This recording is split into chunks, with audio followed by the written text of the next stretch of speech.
irmãos, vamos meditar em uma palavra.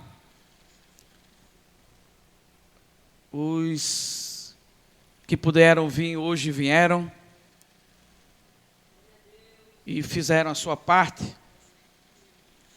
Mas vamos extrair um pouco da palavra de Deus aqui. No Evangelho segundo escreveu Lucas. O Evangelho do Senhor Jesus Cristo, escrito por Lucas, capítulo de número 8.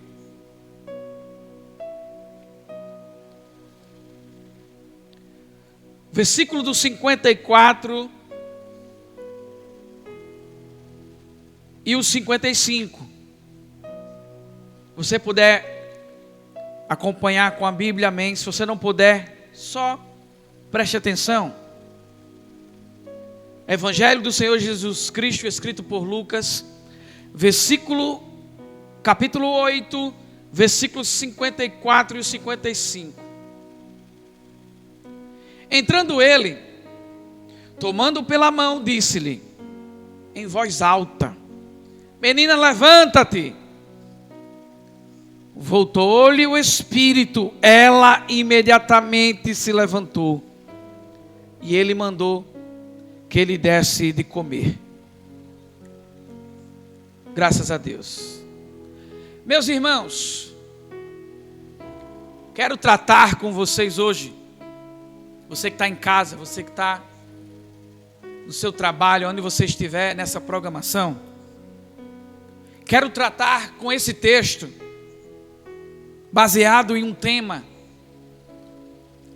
Jesus chega na hora certa. E eu já quero abrir para você, mesmo nessa luta, nessa dor, nessa angústia, nessa tristeza, mesmo depois de até ter aceitado Jesus e ter várias complicações, deixa eu dizer uma coisa: Jesus só chega na hora certa. A narrativa lucana, que nós acabamos de ler, sabemos, pois, que o grego e médico aceitou a Jesus como seu salvador intermédio de uma mensagem do apóstolo Paulo. Fascinado pelo evangelho, Lucas ele encosta a sua carreira em atos da medicina para se tornar um evangelista, escritor e historiador de Jesus Cristo. Ele se aprofunda de uma forma tão poderosa do evangelhos, dos apóstolos, da mensagem da cruz, que ele senta nos pés de Pedro e de Tiago, de João, conhece aqueles que tinha se baseado no que viu e no que aprendeu com o mestre de uma forma excelente.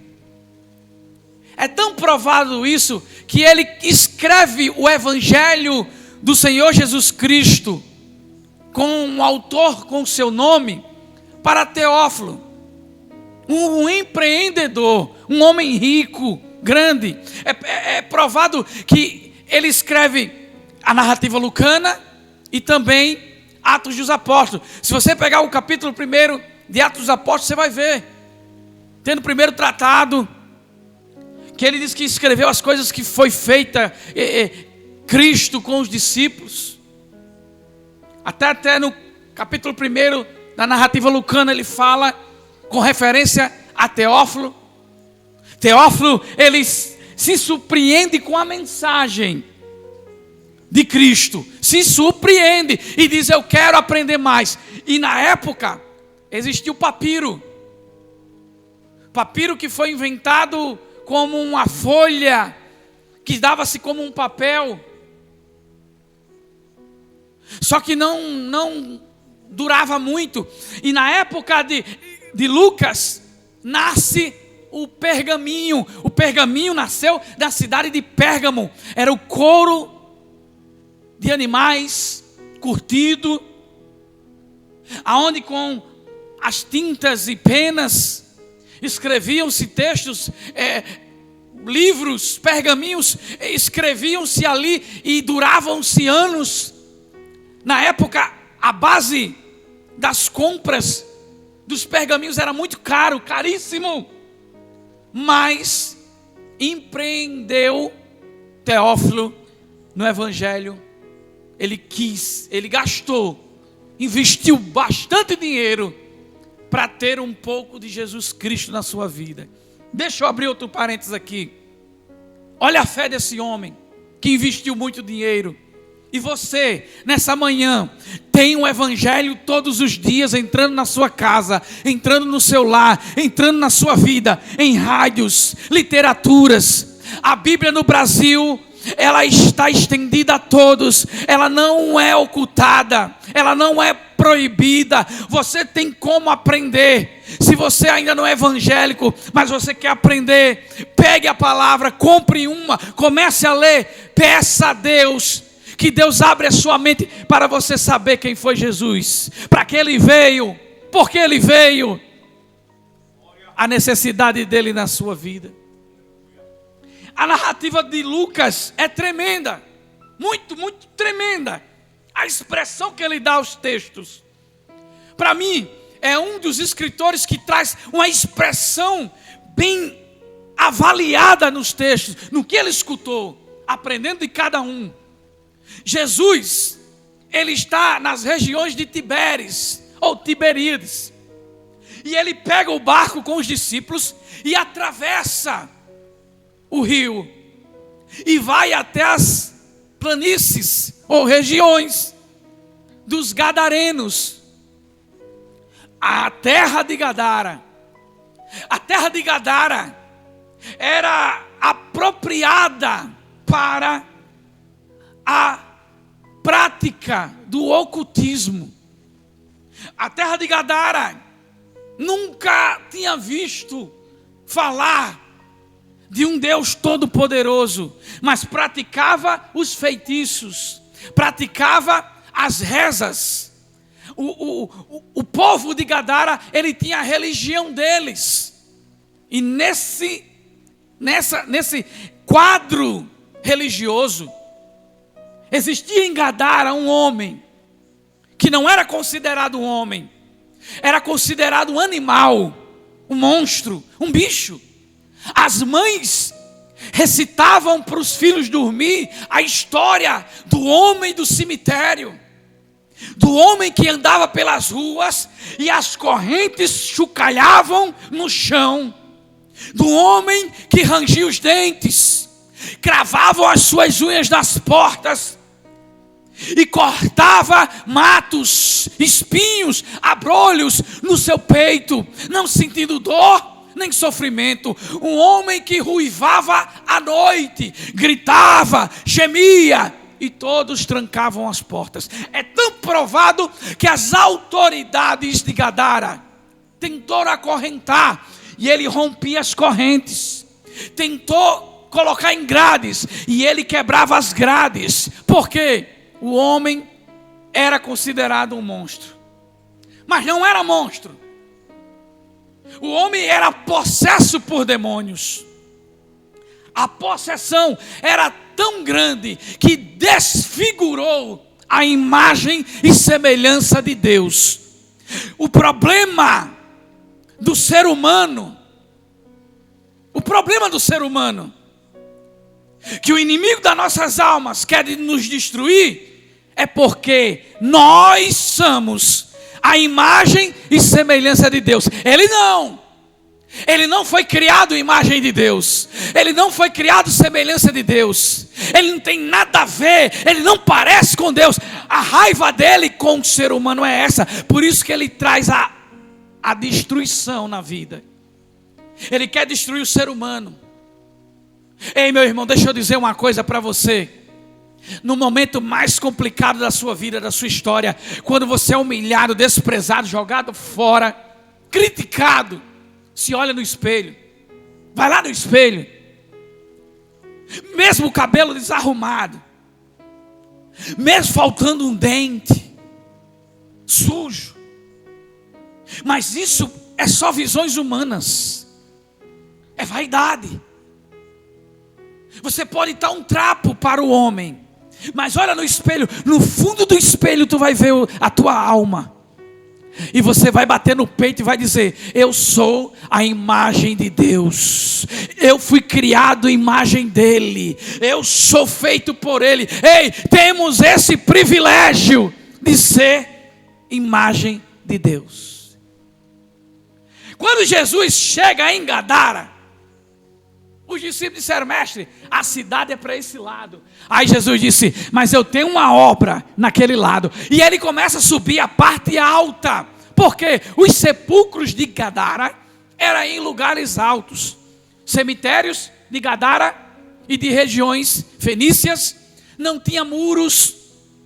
Os cemitérios eram nas montes, em cavernas, em lugares altos, onde tinha bastante pedra. Quando Jesus vai chegando e os discípulos questionando, eu soube que ele é nazireu.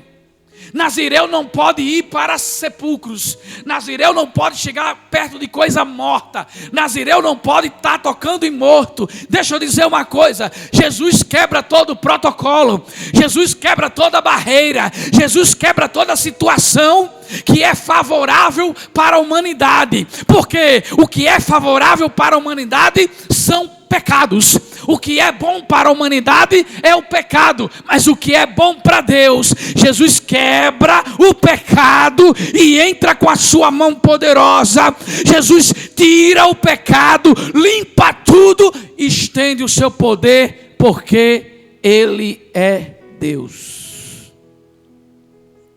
Quando Jesus chega no sepulcro e Ele liberta aqueles demônios, dali então, todo mundo conhece a história. Foi liberto um homem que era possesso por demônios. Ele disse: Senhor, eu quero te seguir. Jesus disse: não, volta para a tua casa, se apresenta à tua família para mostrar um milagre. E ali foi constituído um ministério naquela cidade. Até então, em Atos dos Apóstolos fala que quando Paulo chega perto daquelas regiões, ali já tinha pessoas que conheciam o Evangelho do Senhor Jesus Cristo. Jesus pega o barco, volta para Tiberíades. Quando chega nas margens, muito grande multidão querendo estar perto de Jesus, muito grande multidão querendo estar do lado de Jesus, muito grande multidão querendo estar com Jesus. Tem muita gente que quer estar do lado de Jesus, tem muita gente que quer estar perto de Jesus, por causa de milagre, por causa da cura, por causa que Deus vai dar, eu quero. E a maioria desse milagre foi isso, só queriam a essência de Jesus, só queriam o que Jesus podia dar, o milagre. Tem pessoas que só querem o milagre de Jesus, mas não quer pagar um preço, não quer adorar a Deus, não quer servir, mesmo sem ganhar nada, mesmo doente, mesmo na luta, reclama de tudo, critica tudo, fala de tudo. Ei, Jesus já te deu a salvação, o céu te aguarda, o céu te espera. Se Ele não te der nada aqui na terra, não se preocupa, lá no céu tem um lugar preparado para você. Só basta você crer, só basta você ficar na presença dEle. Quando Jesus chegou, a multidão cercou. Ele começa a ser apertado, apalpado, puxado. Imagine comigo, uma grande multidão. Os discípulos querendo fazer uma corrente de contenção, mas sem poder, porque era muita gente mesmo. Aí de repente vem o povo abrindo. Todo mundo começa a abrir. Por quê? Aparece um centurião da guarda romana. Aí a patente é lá em cima.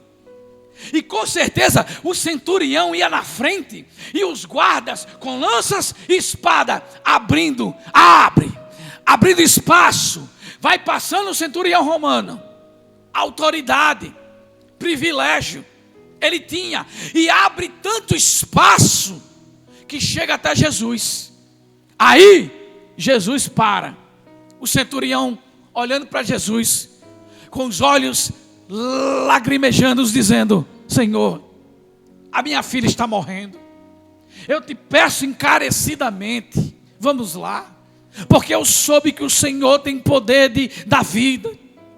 Eu soube que o Senhor tem poder de trazer a vida de volta. Só o Senhor pode ajudar. Os médicos já foram lá, deram um diagnóstico, acabou, não tem mais jeito. Ela tem 12 anos, Jesus. Ela está na flor da idade.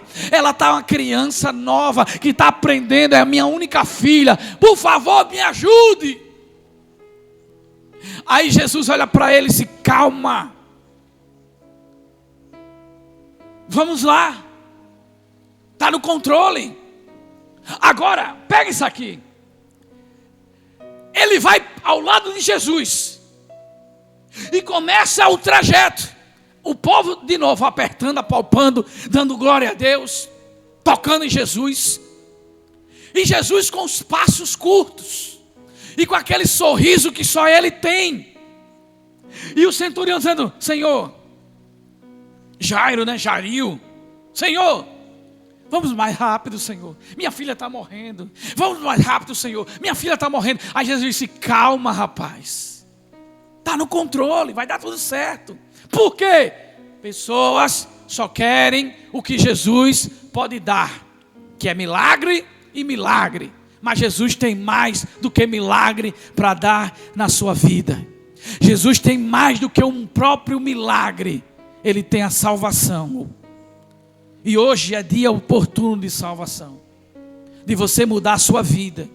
Não é neste mundo vil pecador. Isso vai passar. É vida eterna. Eu prego vida eterna. Eu prego salvação. Eu prego o céu de glória. Quando Jesus está andando com Jairo, entra outro capítulo na história. Olha que coisa interessante. Eu posso imaginar que nas partes altas entre Tiberíades tinha um lugar de refúgio. O muro de um lugar de refúgio era aproximadamente de 7 metros de altura. Fechava-se de fora para dentro, não de dentro para fora. Ali ficava as mulheres que pelo ciclo da vida passavam 7 dias até cessar o seu ciclo hormonal, traduzindo, o seu ciclo menstrual, como toda mulher tem. São 7 dias, determinado por Deus. A lei determinava que a mulher que tivesse nesse estágio, ela tinha que ir se separar da casa e do povo. Ia para o lugar de refúgio. Passava-se, pois, 7 dias naquele lugar. Depois de 7 dias, sendo assim cessado o sangramento, ela ia até o rio, banhava-se 7 vezes no rio, lavava suas vestes, pegava um pombo, cortava o pombo do meio, levava até o sacerdote oferecia a éfa de farinha e uma rolinha de pombo. Daí então ela voltava para o rio, banhava-se 7 vezes, no pôr do sol, ao término do dia, ela poderia voltar para sua casa, porque imunda estava. Era a lei que dizia isso. Era a lei do imundo. Aquele que tivesse ampolas, que tivesse lepra, doença, era do mesmo jeito. Só que aparece na cena uma menina que teve o seu primeiro estágio menstrual. A mãe, como qualquer mãe, na expectativa de chegar, de ajudar, de ter a mudança, fez a bolsinha dela, arrumou os pertences, pegou na mão dela: você vai ficar uns dias, minha filha, lá no refúgio. Daqui a uma semana eu vou te buscar. Está tudo seu aqui. Toma os remédios, se limpa, se lave, vai dar tudo certo. E ela deixa a menina lá. A porta é fechada de fora para dentro. Depois de 7 dias a mãe volta na expectativa, com a roupa limpa, porque ela ia para o rio fazer o ritual cabalístico para Deus, para se purificar. Mas só que quando ela chega na porta, a pessoa que tomava conta ali, quando disse o nome dela, disse: não, ela não vai sair hoje. Por quê? Não parou de sangrar. Como assim? A regra é 7 dias. Eu não sei, não parou. É bom você trazer alguma coisa, remédio. A mãe corre, vai nos médicos, faz os remédios, manda para ela. Mais 7 dias. Quando ela chega lá, a pessoa diz: não vai sair. Por quê? Ainda não parou de sangrar. A hemorragia não cessou. Mas como é isso? E vai 1 mês, 2, 6, 1 ano, 2, 3, 4, 5, 6, 7, 8, 9, 10, 11, 12 anos. Da idade da filha de Jairo. 12 anos sem parar de sangrar. A Bíblia diz que ela gastou tudo o que tinha, tudo, com os médicos. Não tinha mais remédio que fizesse efeito. E ela tinha perdido, primeiro, a sua adolescência toda. Entrou na fase de juventude, perdeu toda. Já era mulher e já estava perdendo a sua vida. Até então, ouvir falar de Jesus Cristo. Por quê? Porque quando nós ouvimos falar de Jesus Cristo, o que nós perdemos, nós ganhamos com Ele. Quando ouvimos falar de Jesus Cristo, o que tudo passou, vem coisas melhores para nós. Aquilo que achamos que perdemos do mundo não era nada incomparável para o que Deus tem reservado para a nossa vida. E Deus, Ele tem reservado para nós a glória eterna, junto com Ele, no lugar santo, glorificado, aonde a lágrima vai cessar, não vai ter dor, não vai ter sofrimento, não vai ter lamento, não vai ter ódio, raiva, angústia, só vai ter alegria, só vai ter gozo, só vai ter paz, só vai ter vida, e vida com abundância. O céu está preparado para você, o céu foi feito para você, a promessa é essa: eu vou, mas vou preparar lugar para vós. Aquela jovem mulher, ela está lá naquele lugar de refúgio, e pelas mulheres que entravam e comentavam, ela escutou muito falar de Jesus. Imagine, você viu aquele homem de Nazaré, o chamado Jesus? Dizem que ele é o Salvador. Será, rapaz? É, ele curou lá em Decápolis um mudo surdo. O homem falou e ouviu, rapaz. Foi mesmo? Foi. Só olhando para cima e dizendo: Pai. E o pai abriu a boca e os ouvidos dele. Foi. Ele curou um cego lá, aquele cego de Jericó. Pronto. Aquele que quando a gente passa fica na estrada com a capa de Roma, pelo ponto comercial ali de esmolas. O cego de Jericó, eu não acredito, acredite, mas aquele cego perdeu a visão em batalhas, em problemas, não nasceu cego, mas ele vê. Foi Jesus. Olha, eu soube que eles se afastaram um pouco da cidade, e o povo estava com fome. Tinha um menino que tinha 5 pães e 2 peixinhos. Era peixinho pequeno. Rapaz, ele orou e multiplicou. Sobrou 12 cestos cheios de pães. E ela ouvia isso tudo, fraca, debilitada. Você sabe muito bem, e a ciência explica, uma pessoa que perde muito sangue, ele fica muito fraco e debilitado. e começa a ter os problemas de sangue, hepatite, problemas de hormônios. Por quê? O sangue é vida. O que dá vida ao nosso corpo é o sangue. Por isso que quando a gente perdemos sangue em um acidente ou em alguma coisa, muitos hospitais pedem doações de sangue, porque o sangue é vida. Por isso que a lei de Deus também diz que o servo do Senhor não pode comer sangue. Por quê? É vida. O sangue é vida. É o combustível do nosso corpo, que refina, aumenta as células sanguíneas. Por isso que temos que tratar do nosso corpo bem, porque o nosso sangue é o que nos sustenta. E ela não tinha muito sangue, anêmica, fraca, sem força. De repente entra uma mulher lá no refúgio. A outra disse: tu já vai? Eu já vou, eu já estou chegando. É mesmo, é. Olha, está sabendo o quê? Aqui, pertinho em Tiberíades, Jesus está passando ali com uma grande multidão. É mesmo. Soube que vai para a casa de Jairo, o centurião romano. É. Por quê? A filha dele está morrendo. Está quase morrendo a menina. E Jesus vai lá. Olha, e eu creio que ele vai fazer um milagre. Aquilo entrou no coração dela, da mulher, da hemorragia. Aquilo foi profundo nela.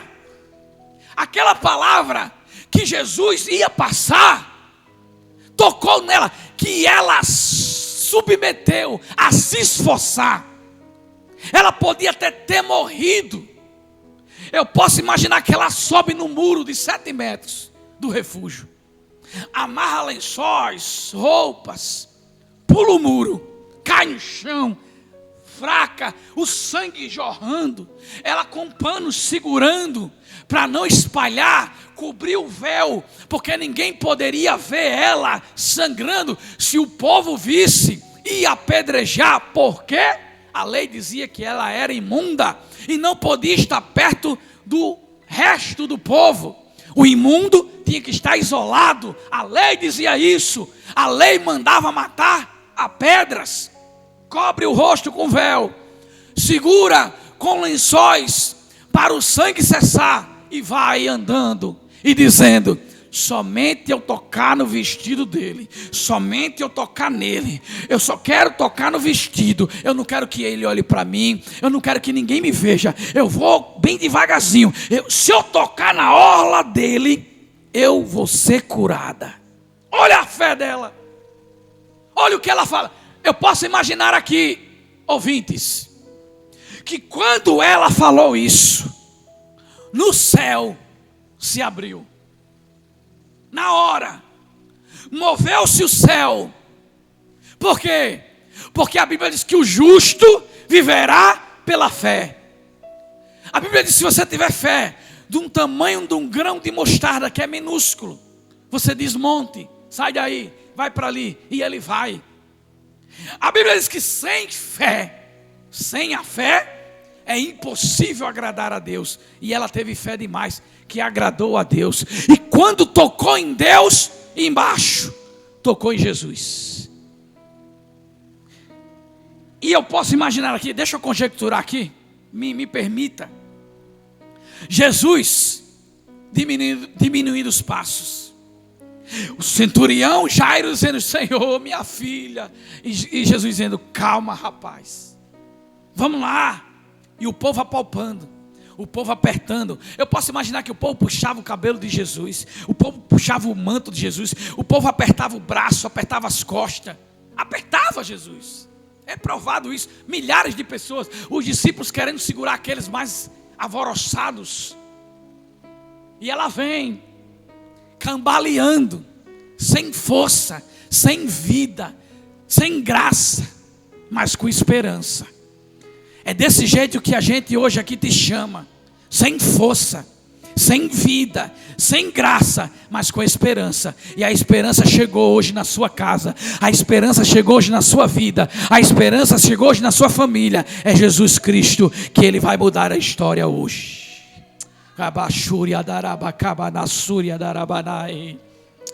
Abacobanai, a sévia, deviadai, eu sou, ve cantarabadai.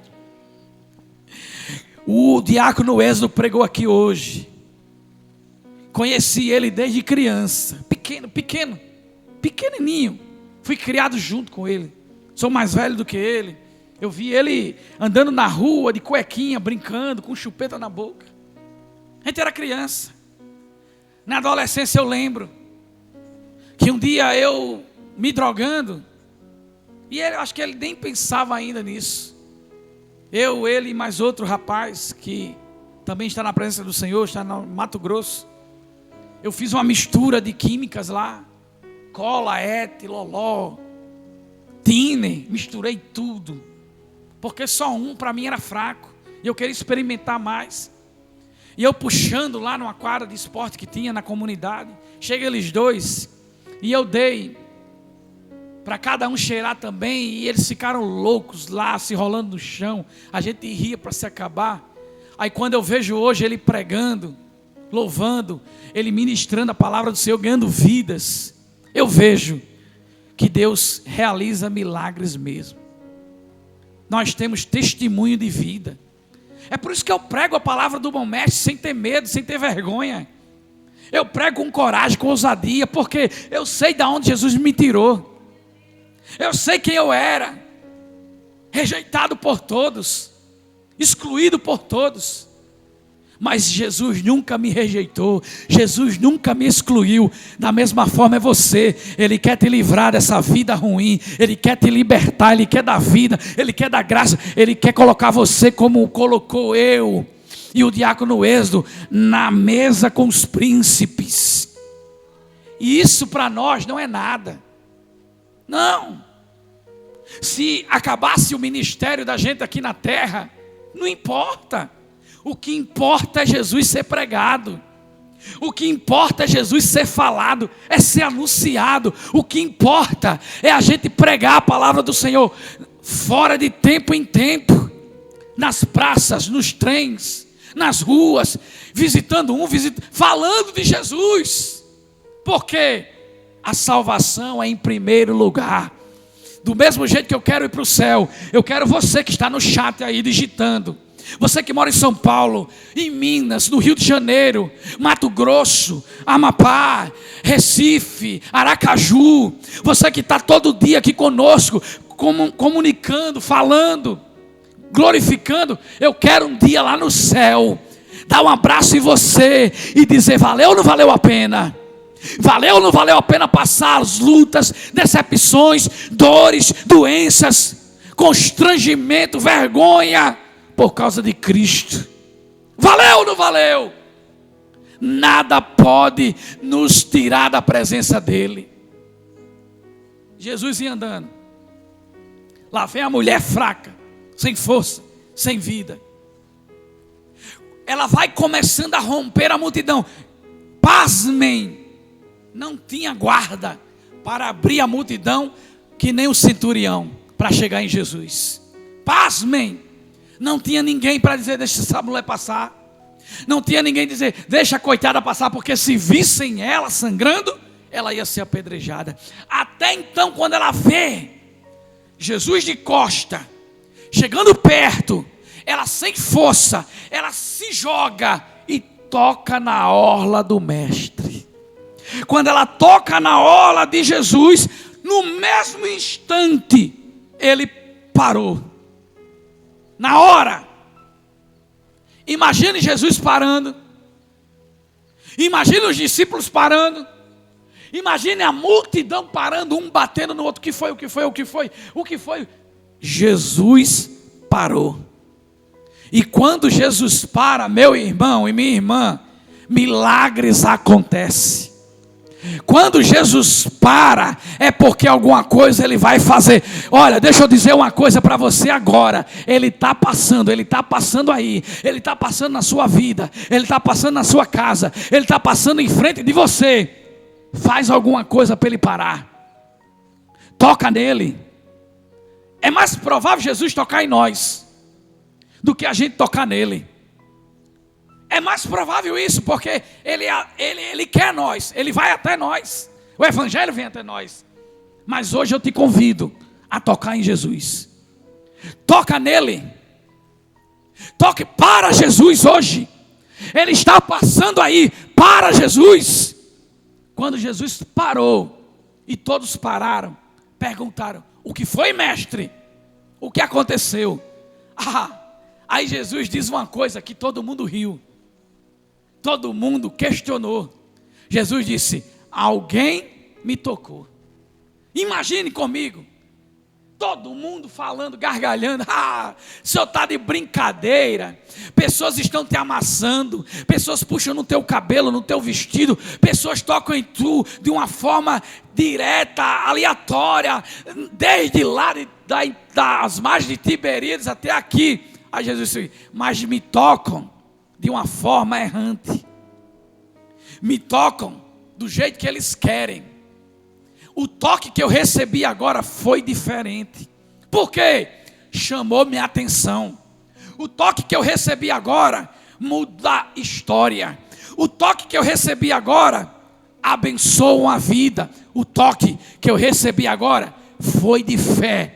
Porque de mim saiu virtude. De mim saiu milagre. De mim saiu vitória. De mim saiu conquista. De mim mudou a vida. Carabaia, súvia, neve, alabaxúria darabacabanacé. Enopra, enecanai, eneponaçu, yaná. Inipanocana, enepocana, eneto, idipacaio, tomona, eneponaiacé. Itik ayolo ana esuikana elede o anasibikana enetomana ayana eno. O Espírito Santo de Deus nessa manhã está distribuindo virtudes agora, milagres na sua vida, na sua casa, na sua família, porque você parou, mestre, porque você tocou com a fé.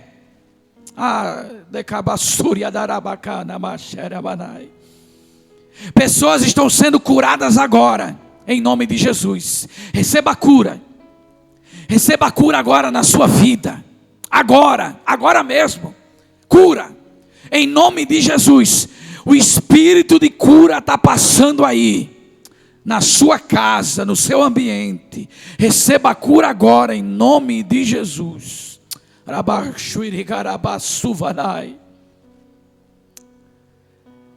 De mim saiu milagre. De mim saiu virtude. A mulher fez Jesus parar. Aí todo mundo fica olhando um para os outros. A mulher olhou e disse: eu não vou ficar constrangida e não vou me ocultar. Joga o lenço no chão, o pano sanguento. E eu posso imaginar, a Bíblia não conta, mas é notório isso pela lei. Eu posso imaginar que muitos, quando viram aquilo, gritaram: imunda, imunda, mulher imunda, no meio da multidão, quebrou a lei manda matar. Eu creio que tinha sacerdotes ali, eu creio que tinha doutores da lei, eu creio que tinha intérpretes da lei, e gritavam: a lei manda apedrejar, estamos fora da cidade, peguem pedras. Eu posso imaginar isso, eu conjecturo isso. Pegaram pedras e pedras, e começaram a apontar para ela, e ela acoa-se e diz: Senhor, fui eu que te toquei, com medo das pedras, das acusações. Há 12 anos eu sofro de um fluxo de sangue. Gastei tudo com os médicos e não tinham o que fazer mais. E eu soube que o Senhor ia passando aqui, e o Senhor passou na hora certa. Aí eu posso imaginar aqui o povo gritando: matem-a, imunda. Aí Jesus chega perto dela, coloca a cabeça dela no seu peito e diz: mulher, vai-te em paz, a tua fé te salvou. as pedras começam a cair no chão. Por quê? Jesus falou que ela estava limpa, ela estava curada, não tinha mais sangue. E ela foi para casa com força. Deixa eu dizer aqui o que aconteceu, e a medicina não tem poder para provar isso. Isso é poder de Deus, é mistérios dos céus. Quando o sangue parou de sangrar, cessou, globos sanguíneos nela começam a se multiplicar. As células sanguíneas começam a se desenvolver. O sangue começa a se multiplicar, a renovar no corpo dela. E a pele pálida começa a ficar curada. Aquela cara de doente começa a dar um semblante de alegria. Por isso que eles jogaram as pedras no chão. Porque eles viram de olhos abertos o milagre que Deus fez. Eu vou abrir agora do céu para você. Pessoas vão ver milagres da sua vida. Pessoas que lhe criticam, que zombam com pedras para romper você, vão jogar a pedra no chão e vão ver o milagre de Deus na sua vida, na sua casa. Vai chegar milagre, vai chegar vitória, vai chegar vida.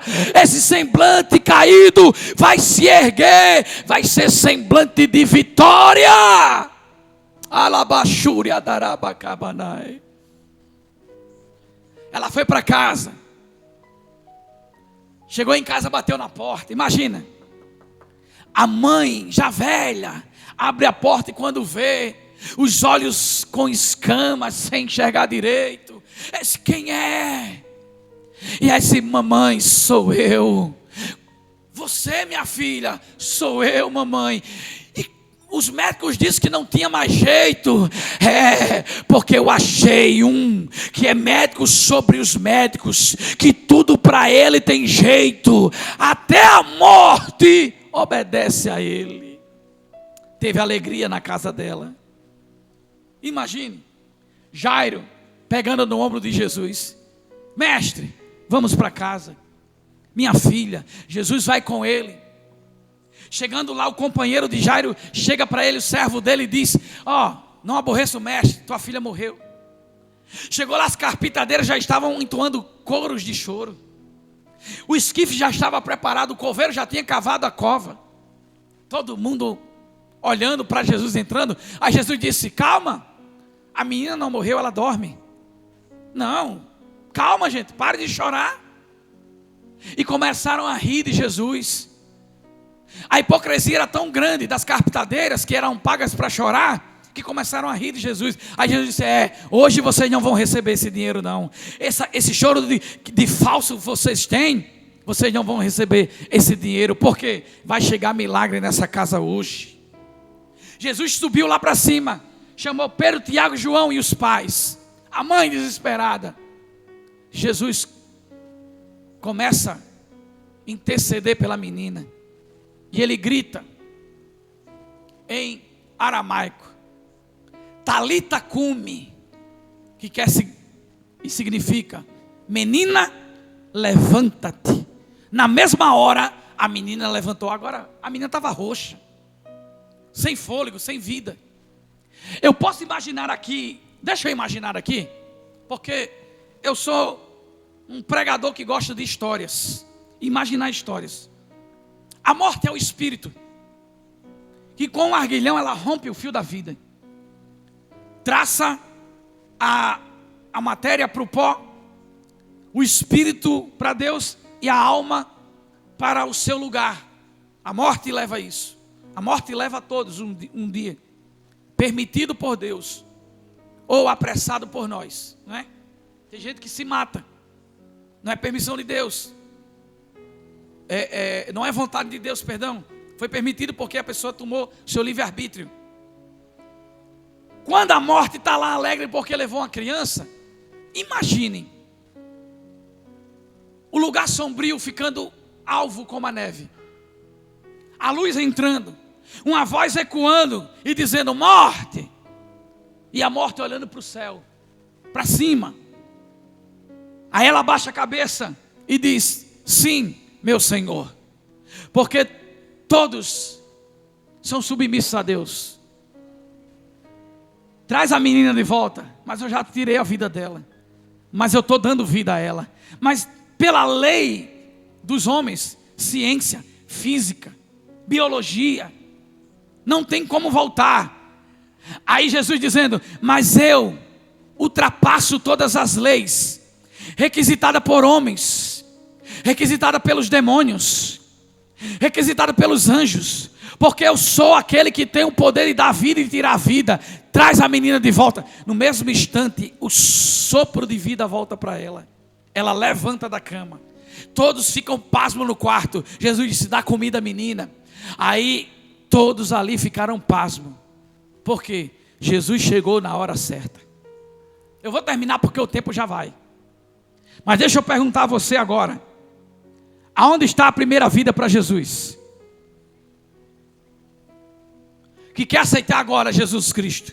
Nós temos poucos minutos. Pouquíssimos minutos. Pouquíssimos.